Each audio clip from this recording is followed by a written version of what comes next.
Hello, good day, everyone. Sir Kevin here again, and welcome back to our good governance and social responsibility subject. And today we'll be discussing about corporate leadership.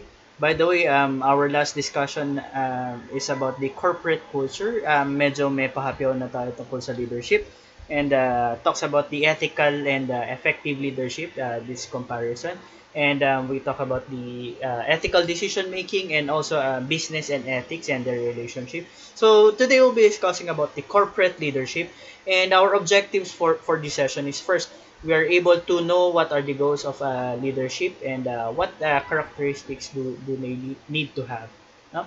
Okay, so many of us have learned what is uh, leadership, and some of the motto when we think about it is leadership is action, not a position. It's precisely that, no?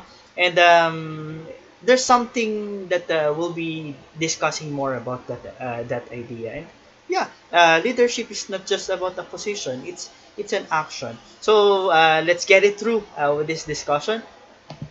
Okay. So what's meant by leadership? Leadership is defined simply as an influence process and not a role. No, it's an influence process, not a role. So your role is to be a manager, to be a figurehead, to be a liaison, to be a marketer, to be a strategic decision maker. But those are the roles. But leadership is defined as simply as an influence process. So leadership has been defined as a process through which a person influences and motivate others to get involved in the accomplishment of particular tasks. So leadership is one of the form of dominance in which followers more or less willingly accept direction and control by another person. I would like to get back with this. Uh, the meaning of leadership, no? It's coming from a compound word, leader and a sheep. Leader and a sheep. So primarily, you know the meaning of leader, the one who influences them. That's the leader, to make decisions. And the sheep, no? It means it's a suffix added to a root word leader that tells us that this is a relationship. No, relationship. So leadership is a relationship process that involves you as a leader and them as your follower. But I would like to you to think about this.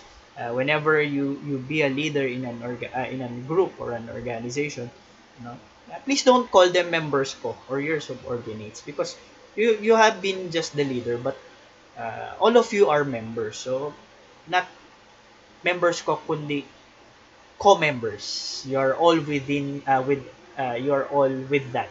You're all in that together, no? Towards the achievement of that objective or goal. Okay? So parang isang bangka, parang isang barko, no? That everyone has their role, but everyone needs to listen to the leader, especially on the things that dinidecide niya and mga bagay na ginagawa niya. No? Okay? Parang si Captain Luffy ng Straw Hat Crew. No? Okay, so according to Fielder 1967, that the leadership distinguish people in an organization or group, and it's an ability and it's a relationship. So it's ability, it's a relationship, and it's also an influence process in a group of people. No? So you are with a group of people, that's why there's a relationship, and there's ability wherein you are able to influence them. Okay? So, what are the functions of leadership, by the way? So, the leader is providing vision. No? As a leader, it is expected of you to develop a vision for the organization through participatory management. And it is also better for you to involve your teammates because several heads are better than one. No? At so, in some instances, hindi nasusunod dito. Depende sa klase ng organization. But one of the best practices in management is you're able to empower your co-members or the members of the organizations or your teammates in particular that it's an participation, it's participatory, that you may lead to a better decision because again, several heads are better than one, and it may help you to do decision making, no? And in fact, maybe some of the details or the things, no, may not be into your head, or someone's just telling something about you, and there goes the myopia, no? So to eliminate that myopia, the short-sightedness, there are your members. So your the leader is the captain of the ship that provides the vision. Where are you going?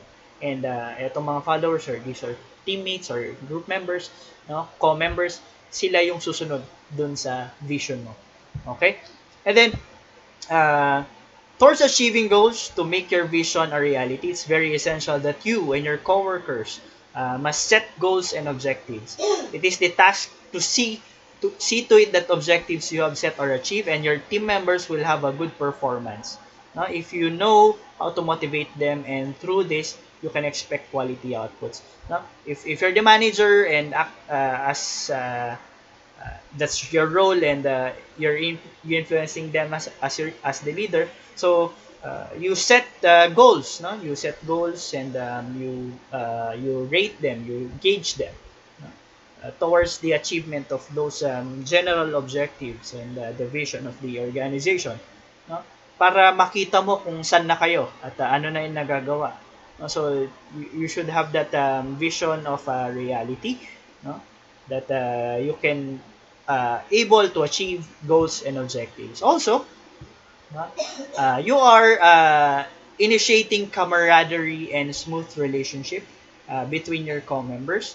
No? An organization cannot avoid conflicts or disagreement. I know you have encountered this in our situational analysis or case studies in our subject, but uh, I would like you to always think about this. That, uh, there won't always be smooth relationships. There will always be disagreement between members of the organizations. No? Uh, we cannot avoid that conflicts, but you as a figurehead, you as the leader, you as the managers calls the shots. No? Because we have even individual differences. So it is our task as leaders to that this misunderstanding to be immediately resolved, no? So that it will not become worse. No? So it will not become worse. Through the effort of the leader in solving this conflict, we can expect harmonious relationship among them. And by the way, no, you must also walk the talk. Of course, if you are resolving problems, you should also be part of the solution. No? Okay, so we have different types of leadership. Just to name a few. No? So we have autocratic leadership, wherein the leader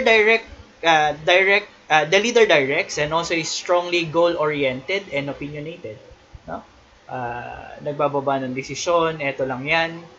Ang utos ng hari hindi nababali on so many instances. That's an autocratic leadership. No? Again, these types of leadership is not discussed in the way na ano maganda, anong hindi. I will tell you that there are leadership approaches and different types of leadership wherein it's fitted in an organization. No? So, walang mali dito, but we are discussing types of leadership here. No? So, in this case, the leader directs and strongly goal-oriented. And there are what we call democratic leadership, wherein the leader guides and leaves actual decisions to the group. That's a democratic. In the Philippines, we have a democratic form of government, wherein, of course, yung leader ay nakikinig sa mga tao, yung mga grupo ng mga tao for the decision making. So it's not one-sided na sa kanyang opinion lang. No? So many of the businesses and corporations or companies use this, as an effective practices in decision making. And we have the free reign or the laissez-faire. Leader advises, observes, and records, but does not direct. uh, in this case, you are empowering. No? You allow them, nakikinig, and pag may problema, doon ka papasok. Um, uh, ini, uh, you meddle whenever there are problems and recommends whenever there are things to improve. No? So that's the laissez-faire. No? Okay, so the leader are determined by the performance when they are given the responsibility of being a leader. No? A person who rules, guides, and inspire others. No? Or is called the head. No? Ikaw ang puno. O ikaw ang pinuno. No? Sa government natin, ikaw ang pangulo. No? Okay? So what are the qualities a leader must have? Of course, should have the followers. It's because it's an influence. No? Number 3 yun. It's a relationship. There's a will, there's an influence, you have the purpose, and you have a special ability. Not special power. No, iba yung special powers is special ability. Okay? So, you should have the followers. This is probably one of the most significant of all the leadership quality. A person can't be considered a leader if he has no follower. No? For what will be he heading? No? There really have to be a follower in order for you to be a leader. May tagasunod ka, no? Kasi sino makikinig sa iyo? Sino ng influensyahan mo? So a leader with no followers is only a lonely, arrogant man. His followers make a leader and bring him status. Followers define a leader, no? Okay, so meron kang follower, meron kang na-influensyahan na mas. If you remember in our discussion in our past topic, I see to it that I made that point that a leader is effective, efficient, and an ethical decision maker. Of course, you just don't make decisions, no? But of course, it's ethical. It's good for the organization. It's good for the group of people. It's right. No? It's morally right. No? That leads us to the will. Being the chief, no, entails a big deal of responsibility and authority. A leader should have the will to utilize his abilities, even if there are some circumstances that might launch someone into being a leader. That individual would not be leader unless or she is willing. Yung napilitan ka lang in the you go with the role na ikaw ang manager, so parang automatic ikaw na yung leader. I would like you to think about this. Managers are appointed leaders at so many instances, no? But it takes the will to be a leader as a manager, no? Anong alam ko dyan? Minsan, we think about it, no? So this is one of the essential leadership qualities which determines the continuance of one's governance. A willing leader will be able to forge himself far beyond his or others' expectation in order to attain a goal. Also, this leadership quality ascertains the degree of how a leader will utilize their skills. No? Of course, it's really important that you want what you do, or you like what you do, you love what you do, no? Para andun yung passion to the continuance, no, to achieve that objective or goals, no? And it's an influence. I always tell you this, that one of the major leadership qualities is the capability of influencing others. It's an influence process. The capacity to influence others has been manifested in so many ways. I must tell you again that it's an influence process, and of course, if you are influencing them, influence them in the right things, no? Based on values, not on a compliance culture, no? Not on a compliance culture wherein eto kasi bawal sa organization natin. No, you influence them according to the values na meron dyan. That's why you are making that decision. These leaders retain their status because they have proven that they have able to initiate progress to their teams kasi na-influensyahan niya ng mabuti yung mga tao sa paligid niya. Of course, you have the purpose. No? Individuals become leaders so they can achieve goals. However, having goals is not just enough. You should have that purpose. No? Leaders need to have purpose. He would not blindly lead his followers to attain an objective without meaning. And just like saying the leaders can't direct or guide the followers if they have no idea whatsoever where to direct their herd. No? Of course, meron kang patutunguhan. Merong patutunguhan yung mga ginagawa mo yung decision mo. Not just with that objective, no? It's long term kumbaga, yun yung purpose eh, no? Okay, and last is you have this special ability, no? Special ability that leaders lead because there is a certain quality in them which let them to manage a problem if their followers can face the problem on their own. Of course, andun yung courage you as a leader, no? At so many instances in our lives, we are appointed as leaders. Pero ang difference dyan, there are leaders who have that courage, that special ability to take their responsibility, no, and accountability for their group mates, no, or their co-members, no, whenever they fail to do something or not, no, and not just that appointed na oh ito bawal and so on. You have that special ability. Of course, you have that influence process. So if things are not working for the group, no, you may influence them to what's the value value there na bakit mo gagawin yan, the purpose. So this leadership quality is extremely important because if the leader does not possess some special ability, then there won't be anything distinguish him as a follower, no? Of course, there should be what we call human skills. You are capable of dealing, communicating, influencing, motivating people in your organizations towards that objective. Diba? That's the role of the management if you remember. Uh, the achievement of goals, no? Making decisions, effective and efficient decisions towards the achievement of goals. But it takes this special ability as a leader to influence them. Kasi nga, kasali yung mga empleyado, kasali yung mga grupo ng tao towards the achievement of that goals. So kung wala sila, no? If you are staffing or coordinating, you need that special ability. Kumbaga, ikaw ang pandikit. No? Ikaw yung paste o yung glue na magdidikit dun sa objective ng organization at sa purpose ng mga taong nandyan. No? Okay? It is a very popular leadership model that it was developed by Robert K. Greenleaf. It's what we call servant leadership. No? I remember our college president when he introduced this. No? It's just like the washing of the feet. No? Of course, you will walk the talk. You preach. You teach what you preach what you teach. No? Preaching what you teach and teaching what you preach. Gagawin mo kung ano yung sinasabi mo. No?